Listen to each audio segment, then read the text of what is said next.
Buenos días a todos, mucho gusto estar aquí con ustedes una vez más para que podamos estudiar el Evangelio, este libro tan importante de la doctrina de nosotros, que como dijo Becerra de Meneses, que nunca se necesitó tanto vivenciar el Evangelio como en los días de hoy, como en los días actuales. Días estos de tantos percalzos, tantas dificultades y que muchas veces la fe se disminuye frente a tantas dificultades que vamos enfrentando en nuestros caminos.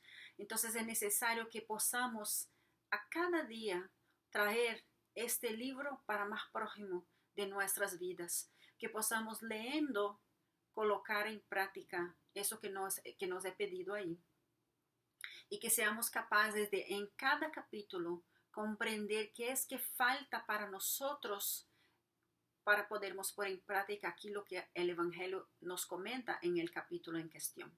Y ese capítulo que vamos a hablar hoy, el capítulo 13, no sepa tu izquierda lo que hace tu derecha, es un capítulo muy interesante porque es en mi opinión, un preámbulo al capítulo que nos habla fuera de la caridad no a salvación. Porque en ese capítulo nosotros vamos a ver los matices de la caridad. Vamos a entender un poquito más sobre la caridad material y moral. Vamos a comprender un poquito más la aplicación de la caridad. Y para nosotros empezarmos, sería interesante que pudiéramos ver dentro de comprender esta frase, ¿no? No sepa tu izquierda lo que hace tu derecha, porque ahí hay una lenguaje, una figura de lenguaje que nos llama para hacer una beneficencia modesta, que nosotros saibamos que cuando vamos a practicar la caridad, que no nos preocupemos de que los demás lo sepan que estamos haciendo. Y sí, que lo que tengamos que hacer, nada más hace como una obligación de nosotros, ¿no? Hace parte de nuestra vida ser caridosos, ser capaces de hacer por el prójimo, de la misma manera como nos gustaría que fuera hecho para nosotros mismos. Y si nos pensamos en caridad, obviamente siempre que nos viene primero a la mente es la caridad material, porque necesitados muchos los están y entonces pensamos inmediatamente en la limosna, lo cuánto podemos financieramente ayudar al otro, a dar de comer, a vestir y así por adelante. Pero también ese capítulo nos llama la atención para la caridad moral y vamos a buscar a través del libro de los espíritus en la cuestión 886 cuál es el verdadero sentido de la palabra caridad tal como la entendía Jesús, y le va a decir beneficencia para con todos, indulgencia para con las faltas ajenas y también perdón de las ofensas. Si nosotros fuéramos capaces de poner en práctica esta frase, ya íbamos a percibir lo cuánto somos capaces de practicar la caridad todos los días de nuestra vida. Porque ¿cuándo es que nosotros no podemos ser benevolentes? ¿Cuándo es que no podemos tratar al otro con afecto? Tratar al otro con buena voluntad. Cuando vemos que el otro de repente en su momento de necesidad o en un momento que no se siente bien y trata a los demás de una manera dura, seamos nosotros a traer este amor, esta fraternidad y hacer con que las cosas se acalmen, ¿no? Y sean de una forma más amorosa. Si sabemos la importancia de la caridad material, más importante todavía que esta sea acompañada de la caridad moral y que la caridad moral esté presente en todos nuestros días. Obvio que hay momentos que la caridad material se hace fundamental. Mira en los días de hoy en que tantas personas han perdido su trabajo, que tantas personas de repente están en una necesidad tal que ni siquiera tengan de qué comer. Entonces, ¿cómo enseñar el Evangelio o mismo estar preparados para hacer algo si no tienen el alimento que es básico, ¿no?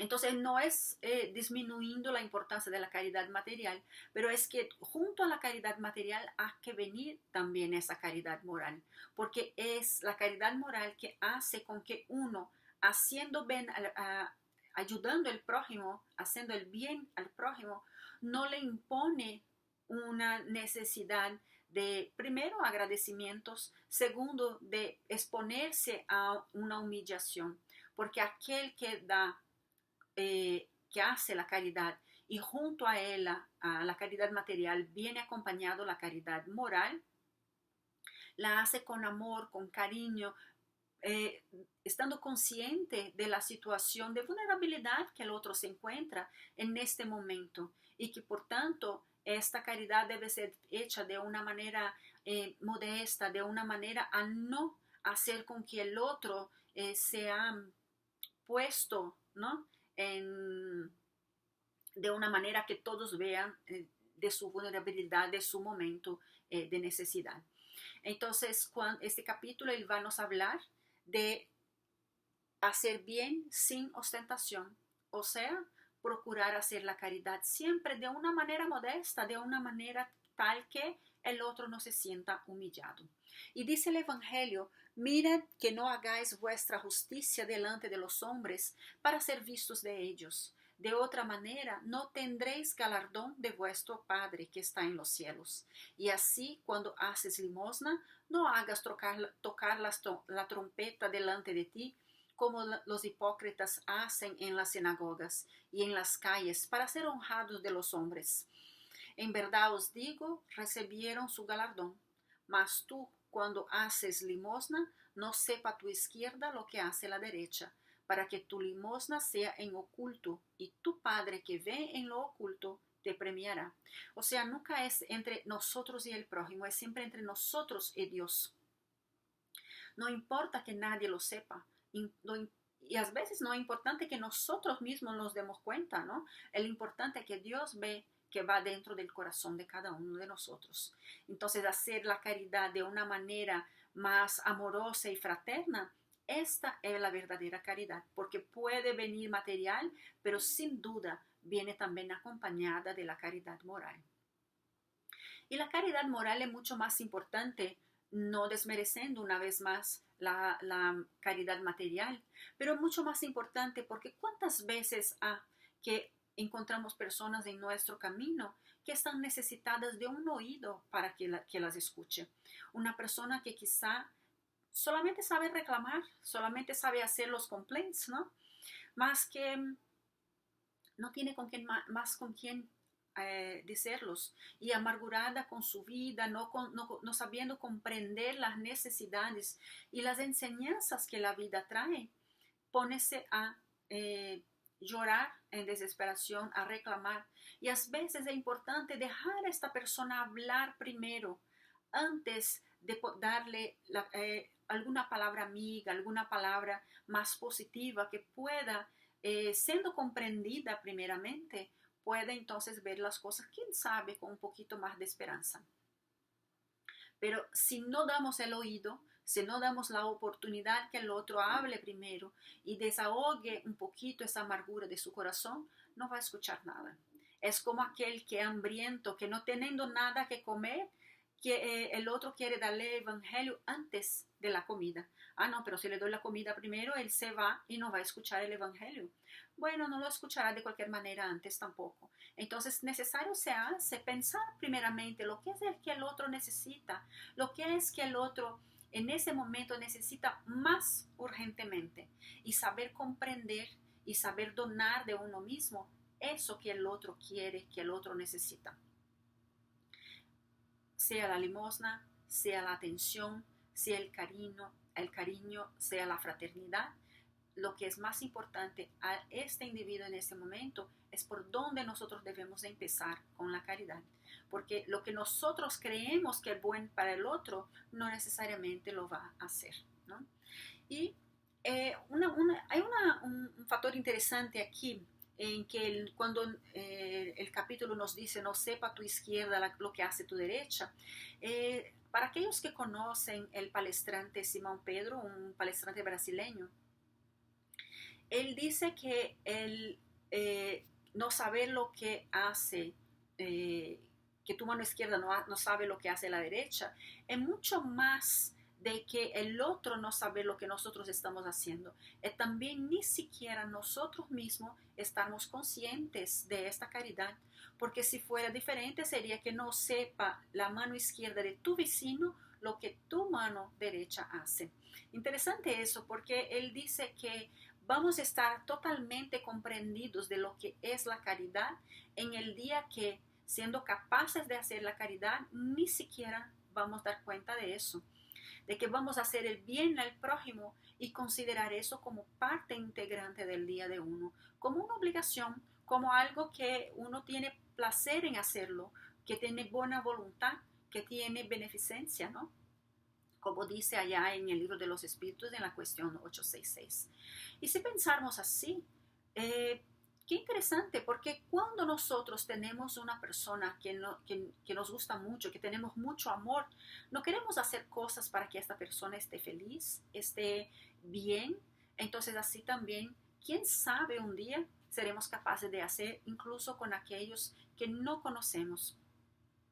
Hay una señora en el Evangelio, Sor Rosalia, y ella deja un mensaje bastante interesante que puede nos hacer pensar un poquito más en esa cuestión de hacer el bien sin siquiera estar pensando quién es el prójimo, lo que es que si el prójimo va a agradecerme o no, si yo voy a ser vista hablando o haciendo el bien o no.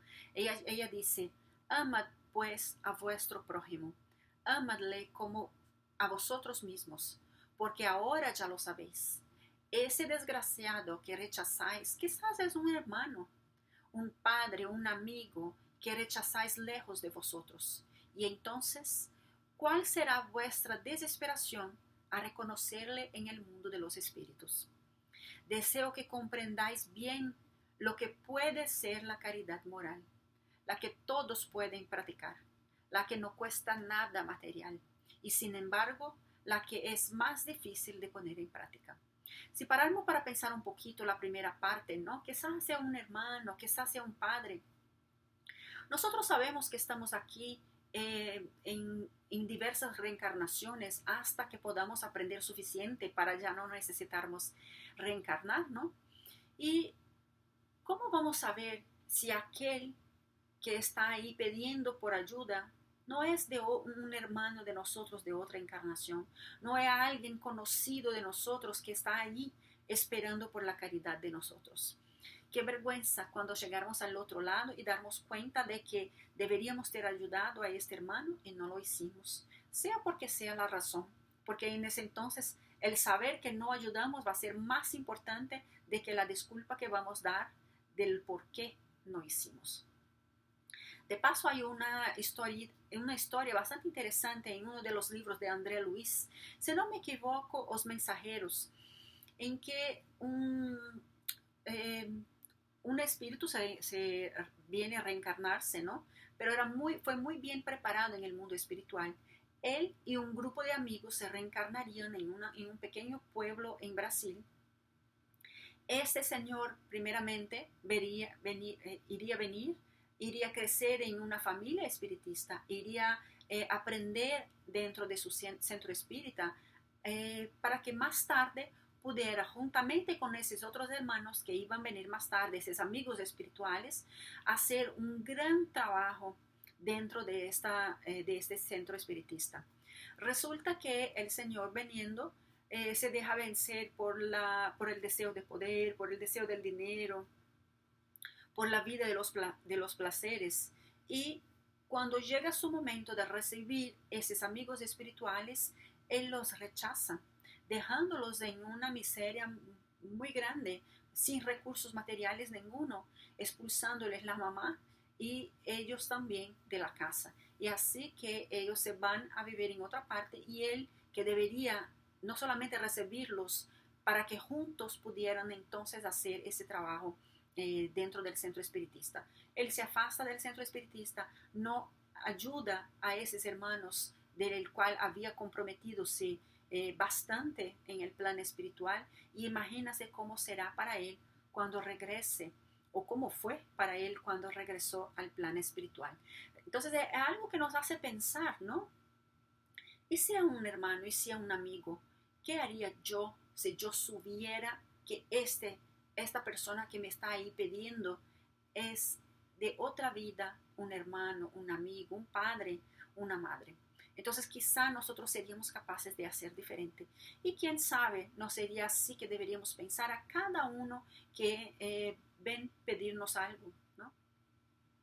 Madre Teresa de Calcuta nos dice que cada vez que ella venía un hermano menor, un hermano en necesidad en las calles allá en India, ella pensaba en Jesús y en sus palabras: aquel que me dio de beber, aquel que me dio de comer, aquel que me vestió, que me fue a visitar en el cárcel. Y le van a preguntar, ¿no? Pero ¿cuándo le di de beber? ¿Cuándo le di de comer?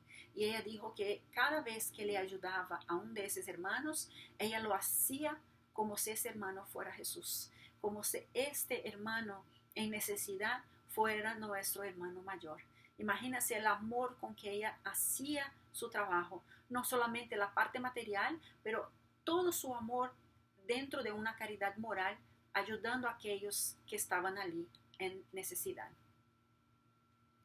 Ese capítulo también nos trae los infortunios ocultos, y es importante mencionarlo porque muchas veces nosotros estamos muy aptos a ayudar cuando acontecen las calamidades, las catástrofes, o cuando es una fecha importante como por ejemplo Navidad.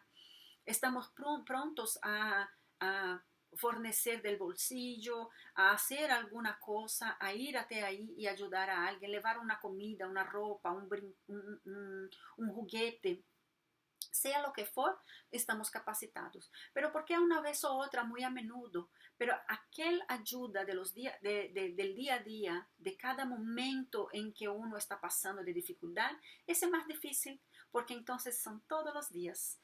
Cada momento en que estamos vivenciando, vamos a encontrar a alguien con alguna necesidad.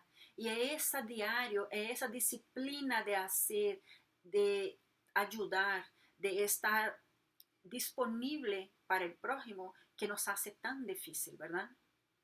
Pero ahí está la ley, ahí está el aprendizaje y ahí está la verdadera caridad, esta que está presente en todos los momentos donde se hace necesario. Entonces, los infortunios ocultos, va a nos decir el Evangelio: en las grandes calamidades la caridad se conmueve. Y se ven generosos rasgos para reparar los desastres. Pero al lado de esos desastres generales, millares de desastres particulares hay que pasan despercibidos. Más adelante va a decir, estos son aquellos infortunios prudentes y ocultos que la verdadera generosidad sabe descubrir sin esperar que vengan a pedir asistencia. O sea, llamando nuestra atención para el día a día, realmente para esta caridad que se hace necesaria en cada momento, en cada día, en cada hora muchas veces. ¿Cuántas personas hay que pasan a nuestro alrededor, que atraviesan nuestra vida y tienen necesidad de algo y nosotros no somos capaces de hacer porque ni siquiera somos capaces de identificar esos infortunios, esas necesidades ocultas? ¿Cuántos aquellos que de repente comieron solamente una vez al día y nos parece bien porque avergonzados de su situación no nos deja saber? Entonces, a veces es necesario que estemos más preparados para escuchar entre las entrelíneas el pedido de socorro del otro, ¿no? El pedido de ayuda en momentos de necesidad. Muchas veces uno no tiene para pagar su renta, no tiene para pagar sus deudas, pero es una persona de bien y nosotros al saber que el otro necesita nos sentimos como que a juzgar qué pasó para que ese individuo pueda estar en esa situación. Y eso nos pasa con tanta frecuencia que es hasta difícil hablar aquí de esa manera, ¿no? Porque ¿cuántas veces nosotros mismos ya no hicimos eso? ¿Cuántas veces nos juzgamos? ¿Cuántas veces nos decimos, pero ¿y si trabajara más? ¿Y si consiguiera un segundo trabajo? ¿O si se esforzara más, quizá conseguirá trabajar? Entonces, esas palabras muchas veces duras pueden no salir por la boca, pero muchas veces puede estar en la mente y lamentablemente también en el corazón. Y ser capaz de ser benevolentes para con el prójimo, comprendiendo y siendo afectuoso, siendo indulgente, comprendiendo que cada cual tiene su momento, que a veces es una prueba que el otro pasa para reconocer la fortaleza de su fe. Pero también he pedido a nosotros que estemos ahí prontos a ayudar, porque si en el día de hoy nos he pedido la ayuda, el día de mañana podemos ser nosotros a pedir. Y aunque no debemos hacer el bien pensando en eso, pero si cada uno de nosotros fuéramos capaces de ayudar, de ofrecer nuestro mejor al prójimo, a dar de nuestro material a aquel que necesita en ese momento, más principalmente a dar del tiempo y de uno mismo para ayuda al prójimo, cuán más fraterno será nuestra sociedad. Somos tan rápidos en decir, ay, esta sociedad, mira cómo está.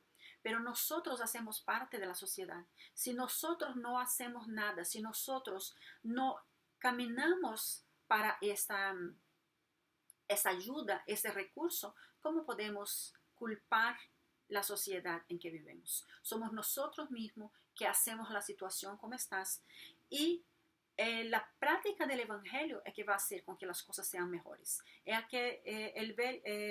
aquella manera de hablar, ¿no? Que seamos nosotros aquello que queremos ver en nuestros días. Y va a nos decir el evangelio: amémonos unos a otros y hagamos a los demás lo que quisiéramos que se hiciera a nosotros.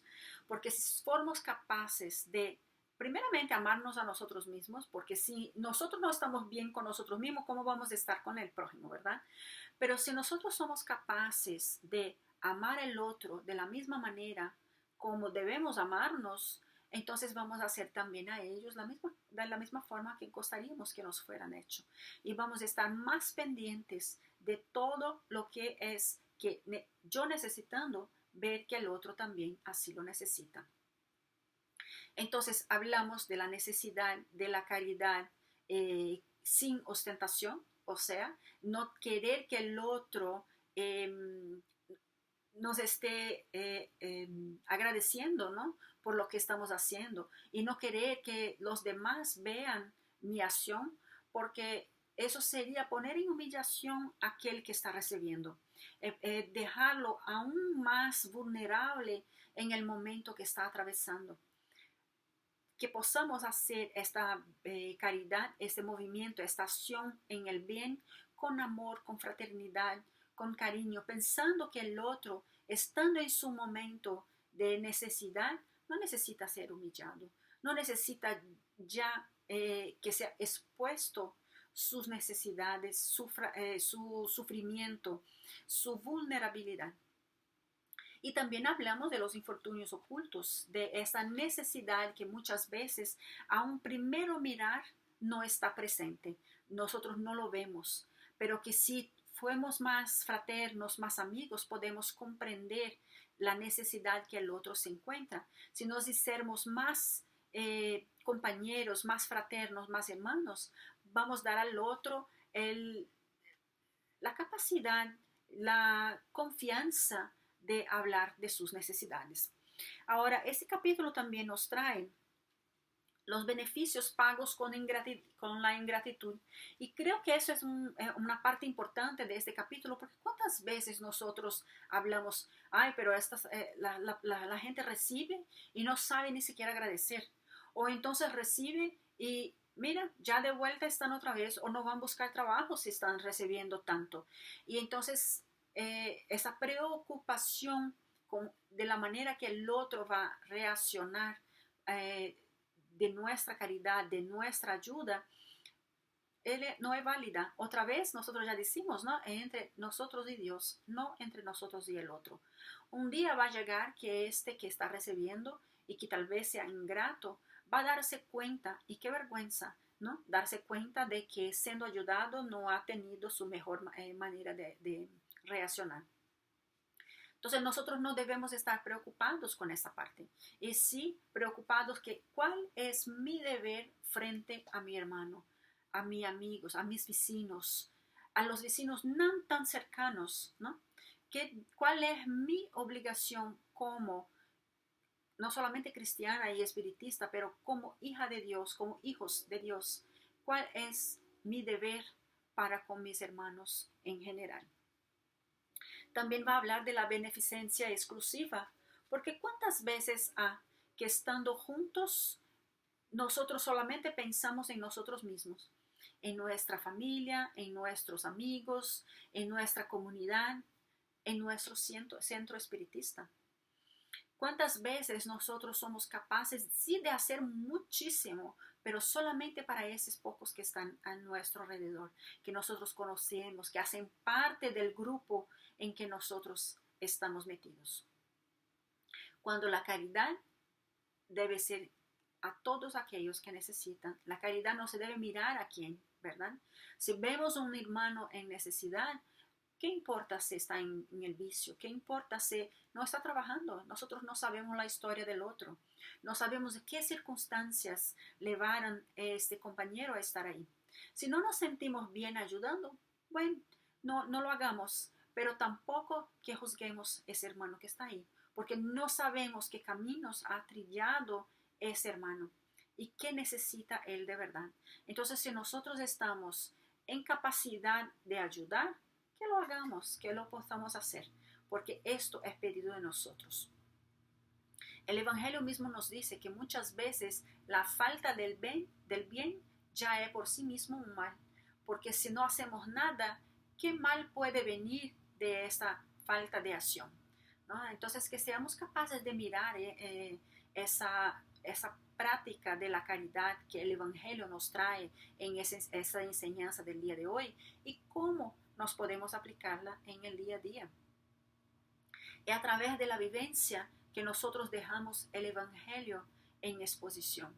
Es en la capacidad de sermos más amorosos, más fraternos, es que vamos a hacer con que el otro se dé cuenta de que algo hace diferente en nosotros, y ahí podemos enseñar que somos espiritistas, que somos cristianos y así por adelante. Pero lo más importante es reconocer que somos todos hermanos frente al Padre Mayor. Y hay una pequeña parábola en este capítulo, que es el óvulo de la viuda. Y es interesante también esa enseñanza, porque ahí Jesús puso en exposición una persona que, no teniendo nada, siendo mucho pobre, muy pobre, pudo hacer su obligación frente a su religión, que era dar el dízimo, ¿no? Obviamente que todo lo que ella tenía era muy poquito, mas era su todo, era hasta mismo lo que tenía para comer. Pero ella fue capaz de cumplir su obligación de acuerdo con sus creencias y depositar ahí su óvulo. Y ahí Jesús llama la atención de sus discípulos para esa señora y le dice: les digo en verdad que de todas las personas presentes aquí en el día de hoy, esta fue la que más dio, porque no dio de su exceso, ella dio de su necesidad. Y si aunque nosotros de repente no vamos a hacer lo mismo, pero he de pensar, ¿qué más puedo yo hacer que no estoy haciendo? Solamente estoy dando de mi exceso, solamente estoy dando de lo que no me hace falta. ¿Y qué sería si yo pudiera dar un poquito de mi tiempo a aquellos que necesitan más? Si nosotros paramos para pensar, Becerra de Meneses hace trabajos muy bellos en la casa. Por ejemplo, los miércoles y viernes, que distribuye alimentos a aquellos que están necesitados del alimento. ¿Y cómo podemos ayudar? Muchas veces de una manera presencial, yendo ahí, hablando con los dirigentes de la casa y sabiendo qué puede hacer para ser de mejor ayuda. Pero muchas veces nosotros no tenemos ese tiempo disponible, sea porque es en día de semana y por tanto no podemos estar ahí presentes, pero podemos ayudar de forma material. Porque ¿cómo hacer la distribución del alimento si no hay dinero, si no hay recursos, si no hay el material a ser distribuido? Entonces siempre hay ayuda, siempre hay maneras de ayudar. La comunidad, el prójimo no tan prójimo de nosotros, es buscando cómo hacer la caridad, cómo poner en práctica lo que nos pide Jesús, es que vamos a alcanzar esta fraternidad que estamos tanto buscando. Veamos dentro de la casa espiritista, veamos dentro de la comunidad cómo podemos hacer, qué podemos hacer y buscar, sea de forma material o sea a través de la caridad moral, efectuar todos los días algo pequeño que sea para que podamos estar en cumplimiento de los deberes de nosotros mismos, no con el prójimo, pero con Dios, con nuestro corazón y también con nuestra conciencia, porque esta es la máxima del espiritismo: fuera de la caridad no hay salvación. Y saber que la caridad no necesita solamente ser material es muy importante, porque muchas veces nosotros tampoco podemos estar ayudando materialmente, pero saber que podemos a través de nuestra acción, a través de nuestras palabras, a través de nuestro oído, ayudar al otro que necesita, entonces se hace más fácil vivenciar este evangelio todos los días, como nos pide Becerra de Meneses. Que seamos capaces de poner en uso todas esas enseñanzas que nosotros vemos recibiendo ya a tanto tiempo. Nosotros tenemos la oportunidad a través de la doctrina comprender mejor las enseñanzas de Jesús. Nosotros tenemos la capacidad de comprender mejor lo que son las leyes de Dios, pero si no somos capaces de poner en práctica, también de nada nos sirve, porque todo eso que nosotros estamos teniendo conocimiento va a ser pedido en acción. Entonces es muy fácil, ¿no? Yo estar aquí frente a ustedes hablando de la caridad si yo mismo no fuera capaz de hacerlo. Y cuántas veces nosotros damos excusas porque no tenemos tiempo, porque tenemos nuestra familia y no podemos donar de nosotros mismos al prójimo. Pero siempre hay una manera de hacer ayuda. Siempre hay una manera de ayudar, siempre hay una manera de hacer algo al prójimo. Y hoy nosotros, si es que ya no sabíamos anteriormente, ¿no? Podemos comprender un poquito mejor de la caridad material y de la caridad moral. Si somos capaces de hacer la caridad moral, esta ya está de gran tamaño, porque esta es la verdadera caridad, como dice en el libro de los espíritus que nos instruyen. Que seamos capaces de ser benevolentes para con el prójimo, que seamos capaces de traer en nuestra actitud más afecto, más amor, más indulgencia, para comprendernos que si nosotros necesitamos excusas para nuestras dificultades, para nuestros errores, el otro también lo necesita. Y que seamos capaces de comprender eso, que cada uno de nosotros estamos en un grado diferenciado de aprendizaje. Y quizá hoy yo sé hacer mejor esto, pero hay otras cosas que me faltan. Y así con el prójimo también. En ese mismo capítulo nos comentan que nosotros siempre tenemos arriba de nosotros un espíritu más evoluido que nos ayuda, que nos instruye, que nos guía para una vida mejor. Que podamos nosotros también servir de guía, servir de ser aquel que instruye a través principalmente del ejemplo, para que viendo como nosotros hacemos, puedan hacer también. Siempre estamos en el medio, siempre hay un que está mejor que nosotros y uno que está un poquito menos que nosotros, para que podamos, a través de ese flujo de amor, sermos capaces de ayudarnos unos a los otros, pero también sermos capaces de enseñarnos unos a los otros, sermos capaces de aprender y enseñar, sermos capaces de recibir la ayuda y ayudar. ¿Qué será de nosotros si apenas pedimos a través de la oración que Dios nos ayude, nos ampare, que nos traiga salud, que nos traiga el trabajo que estamos pidiendo? En fin, que estemos siempre pidiendo en la oración, pero en el momento de hacernos algo, entonces ese algo no somos capacitados de hacer, o porque estamos ocupados, o porque no es cerca de nosotros, no es no es de nuestra comunidad, de nuestra familia, ¿no? Y entonces nos sentimos ahí como que sin la necesidad de tener el mismo amor, la misma fraternidad de que tenemos con aquellos que son más prójimos.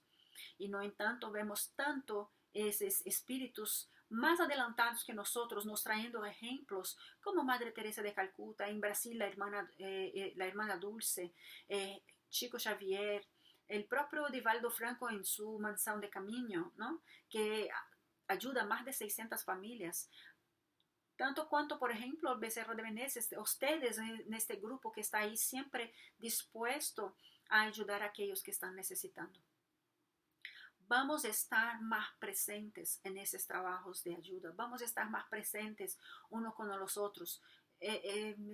Yo sé que ahora durante la pandemia muchas veces se hace difícil para que uno salga de su casa, para que uno ayude de una manera más física, pero hay muchas otras maneras de ser ayudado. De repente una llamada telefónica, aquel que nosotros sabemos está solo, aquel que nosotros sabemos está necesitado de hablar un poquito más. Quizá escuchar lo que el otro tiene a decir. Hay tantas maneras que nosotros podemos ayudar. Y este capítulo, que no sepa tu mano izquierda lo que hace la derecha, viene a llamar nuestra atención, no solamente para la caridad material y moral, pero principalmente a esa caridad que es modesta, esta caridad de que auxilia al otro, pero buscando hacerlo de una manera más amorosa, más fraterna, para que el otro no se sienta atrapado en su necesidad y la necesidad de nosotros de aparecernos, ¿no? Y también que nosotros podemos comprender que ahí está una obligación de nosotros, ayudando al prójimo que nos comprendemos nuestra propia necesidad. Es haciendo la caridad que muchas veces nos damos cuenta de que nuestra propia necesidad no es así tan grande, porque el otro pasa por dificultades tamañas que quizá fuera con nosotros no podríamos, no conseguiríamos hacer lo mismo. Perdón. Estar conscientes de que cada cual pasa por sus necesidades, pasa por su cariño, como se dice, pero que sí formos hermanos, fraternos, uno con los otros, uno dando la mano al otro, podemos juntos caminar más apresadamente para este mundo nuevo de fraternidad que todos nosotros queremos. Vamos a pedir a Dios nuestro Padre, a nuestro hermano mayor Jesús, y la espiritualidad amiga que esté siempre inspirándonos para que podamos poner en práctica todo eso que estamos aprendiendo aquí. De que sirve escucharnos esas enseñanzas si no somos capaces de platicarla, si no somos capaces de vivenciar esas enseñanzas. Entonces, realmente pidiendo en nuestras preces, en nuestras oraciones, que nos inspire a sermos un poquito mejores a cada día. Estarmos conscientes de nuestras obligaciones, de nuestro deber para con el prójimo, de ser aquel que hace aquello que le gustaría ver siendo hecho a él mismo. Tenemos esta fortaleza de comprender que cada uno de nosotros podemos hacer la diferencia, pero que si no accionarnos, vamos a estar capaz haciendo más mal que bien, porque si no estamos haciendo ningún mal aparente, no está reaccionando, haciendo algo, pero ese no hacer puede estar trayendo muchos errores, porque vamos a dejar, como en la historia del libro de André Luis, dejando de ayudar a que nos comprometemos anteriormente, antes de venir a esa reencarnación, ¿no? Estar conscientes de que realmente nosotros tenemos obligaciones de unos para con los otros, y estando consciente de esas obligaciones, buscar de qué mejor manera podemos hacerlo. Que si no tenemos la capacidad material, seguramente tenemos la capacidad de hacer la caridad moral, ayudándonos unos a los otros a través de la fraternidad, de la benevolencia, del amor. Sermos capaces de ser indulgentes y principalmente sermos capaces de perdonar al que el otro nos hace, porque muchas veces no está en su mejor situación. Sermos nosotros aquellos que tenemos la capacidad de perdonar y no aquel que necesita pedir el perdón. Como nos dijo Francisco de Asís, que seamos nosotros a amar y no aquel que necesita del amor, a hacer y no aquel que necesita recibir, a donar, ¿no? Y no a ser aquel que necesita de la donación. Si nosotros formos capaces de hacer todo eso, entonces estaremos dejando esta encarnación muchísimo mejores de que cuando empezamos aquí, seguramente. Entonces, que Dios nuestro Padre nos inspire, nos ampare, que Jesús nuestro hermano mayor esté ayudándonos a fortalecer nuestra fe, pero principalmente nuestro amor hacia nosotros mismos y al prójimo. Y que así sea.